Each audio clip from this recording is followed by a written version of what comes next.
रमज़ान के महीने में आम दिनों के मुकाबले में मस्जिदों में बच्चे ज़्यादा आते हैं, मस्जिदों में बच्चे ज़्यादा आते हैं। आम दिनों में उतने बच्चे मस्जिद में दिखाई नहीं देते, लेकिन रमज़ान के महीने में आते हैं। अफसोस ये है, रमज़ान के महीने में बच्चे आते हैं, उन्हें मालूम नहीं होता मस्जिद का अदब क्या है, कैसे रहना चाहिए। वज़ू बनाने के लिए नल खोल देते हैं, पानी जाते रहता है। वो जानबूझकर गलती नहीं करते, जानबूझकर शरारत नहीं करते, वो मासूम है, उन्हें गलती क्या गुनाह क्या मालूम नहीं होता है। इस वास्ते वो हमें देखकर सीखना चाहते हैं, हमें देखकर सीखना चाहते हैं। हम रकात बांधकर खड़े हो गए, उनको मालूम ही नहीं रकात क्या चीज़ है, रुकू क्या चीज़ है, सजदा क्या चीज़ है, हमारी नकल करना चाहते हैं। ये बेहतरीन मौका है हमारे बच्चों की तरबियत का। रमज़ान के महीने में मस्जिद में बच्चे आएँ, आने दो, अपने बच्चों को लाओ। 5 साल से बड़ी उम्र के जितने भी बच्चे हैं उन बच्चों को एहतमाम से लाओ, मोहब्बत से पेश आओ। कोई नमाजी किसी बच्चे के साथ बदतमीजी ना करे। नल खोल दिया, डांट रहे, ए नल बंद करो, तुम पीछे जाओ, यहाँ खड़े हो गए, गिरेबान पकड़ के खींच रहे। एक ऑडियो किसी बंदे ने डाला, बच्चा सफ में नमाज में सजदे में है, सजदे में है, और एक बैल किस्म का इंसान आकर लात मारकर बच्चे को हटा रहा है, पैर मारकर बच्चे को सजदे की हालत में हटाकर खुद नमाज में खड़े हो रहा है। मैंने वो वीडियो देखा तो मन करा अगर वो बंदा मिल जाए तो 4-5 जूते उसे सड़क पर मारना चाहिए। इतनी अकल नहीं है कि बच्चा मासूम है, तेरे से पहले आकर सब में वो सजदे में पड़ा हुआ है और तू बैल किस्म का बाजार में चरता हुआ जानवर और उस बच्चे को आकर लात मार रहा है। अरे ये बच्चे कल के बड़े हैं, कल के जवान हैं, हमारे मरने के बाद यही नमाजी बनने वाले हैं। अगर इन बच्चों के साथ ऐसा सलूक हुआ कि मस्जिदों से नफरत पैदा हो गई, नमाजियों से नफरत पैदा हो गई, ये मस्जिदों को आना छोड़कर कट्टों पे बैठना शुरू करे, चबूतरों पे बैठना शुरू करें, और ये थिएटरों पे, फिल्म हॉलों में जाके बैठना शुरू करें, शराब के अड्डों पे बैठना शुरू करें, तो किसका बाप जाके लाएगा उन बच्चों को वहां पर? माएँ तड़पती रह जाती हैं कि बच्चा आवारा हो गया, उसे कौन सुधारेगा। एक माहौल और मौसम है बच्चों के सुधरने का। बच्चा कितनी भी बड़ी गलती कर दे, रमज़ान के महीने में मस्जिद में आकर हरगिज़ उसकी तौहीन तजलील नहीं करना, प्यार से समझाओ। माओं को बोलो मस्जिद भेजने से पहले आदाब सिखा के भेजो, खुद ऐसे अदब से रहो मस्जिद में कि बच्चा हमें देखकर अदब सीख ले। हम 40 साल 30 साल 50 साल के होकर जानवरों की तरह मस्जिदों में लड़ रहे हैं, तो बच्चा नहीं लड़ेगा मस्जिद में। कमेटियों के झगड़े, इनके झगड़े, उनके झगड़े, ये टॉपिक तो इतना लंबा है कि इस पर भी 1 घंटा होना चाहिए। रमज़ान में झगड़ों की एक टॉपिक है, कौन कौन रमज़ान में झगड़े करते हैं, और इसमें इतनी गलीज़ हरकतें होती हैं, अल्लाह की पनाह। अब तो मौजू बदल जाएगा।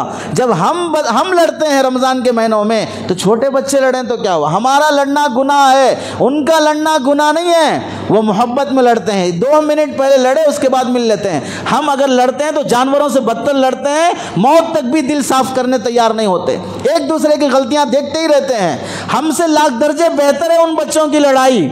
इस वास्ते बच्चे कुछ भी हरकत करें, अल्लाह के नबी अलैहिस्सलाम मस्जिद नबवी में नमाज पढ़ा रहे हैं, बच्चे पीछे खड़े हुए हैं। छोटा दूध पीता बच्चा भी लाया जाता था नबी के ज़माने में। औरतें नमाज पढ़ने के लिए नबी के ज़माने में आती थी, नमाज में खड़ी हैं, फजर की नमाज है, इमाम साहब 40 आयतें 60 आयतें नमाज में पढ़ना है। बच्चे की रोने की आवाज़ आई पीछे से, सरकार दो आलम सल्लल्लाहु अलैहि वसल्लम ने 40 आयतें जहाँ पढ़ना है वहाँ पर इन्ना आतैना कल कौसर 3 आयतें पढ़ के रुकू में जा रहे हैं। 3 आयतें पढ़कर नमाज के बाद फरमाते हैं, मेरा मन कर रहा था कि मैं लंबी क़िरात करूं, लेकिन बच्चे के रोने की आवाज़ आई, बच्चा दूध के लिए रो रहा है, उसकी माँ बेचैन होगी, इस वास्ते मैं नमाज को मुख्तसर कर दिया। अल्लाह के नबी के ज़माने में नबी नमाज पढ़ा रहे हैं, हसन हुसैन नमाज के लिए आकर सजदे में हैं तो ऊपर अल्लाह के नबी के पीठ पे बैठ गए। सजदा लंबा हो गया, सहाबा इतनी देर सजदा, एक सहाबी उठ के देखे अल्लाह के नबी हैं या इंतकाल हो गए, इतना लंबा सजदा हुआ। देखे पीठ पर बच्चा बैठा हुआ है, आगे बढ़कर बच्चे को हटा दिए। अल्लाह के नबी सजदे से उठे, दोबारा सजदे में जब गए, बच्चा फिर बैठने जाने लगा तो ये सहाबी उसे हाथ से रोकना चाह रहे थे। अल्लाह के नबी अलैहिस्सलाम ने हाथ से इशारा किया, न रोको, उसे बैठने दो। कहाँ? नबी के ऊपर मस्जिद में नमाज की हालत में सजदे में बैठने जा रहा बच्चा। कितना बर्दाश्त किया अल्लाह के नबी अलैहिस्सलाम ने बच्चों को।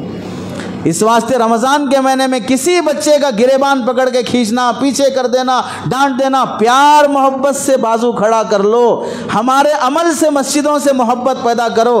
कल हम इतनी खिदमत नहीं करते जितना ये बच्चे करते हैं। इफ्तार के लिए देख लो, मस्जिदों में इफ्तार का इंतज़ाम होता है, पाकी सफाई करना है, मुअज्जिन का साथ देने वाले बड़े लोग होते हैं या छोटे बच्चे होते हैं? पाकी सफाई में साथ देने वाले बड़े लोग होते हैं, छोटे बच्चे होते हैं? होना तो ये चाहिए कमेटियों की तरफ से, जिम्मेदारों की तरफ से, आने वाले बच्चे जो पाबंदी से आते हैं उनको नोट किया जाए, नोटिस किया जाए कौन सा बच्चा पूरे रमज़ान पाबंदी से फजर में आया, मगरिब में आया, तरावी में आया और सफाई में हिस्सा लिया। शबे कदर के मौके पर, ताक़रातों के मौके पर ऐसे बच्चों को आगे बुलाकर उनकी शाल पोशी हो, उनकी गुल पोशी हो, उनको हदिया दिया जाए कि ये बच्चा पूरा रमज़ान मस्जिद की खिदमत किया है, ये बच्चा पूरा रमज़ान मस्जिद की सफाई किया है। फिर देखो उस बच्चे के दिल में मस्जिद की कैसी मोहब्बत पैदा होगी, नमाजियों की कैसी मोहब्बत पैदा होगी।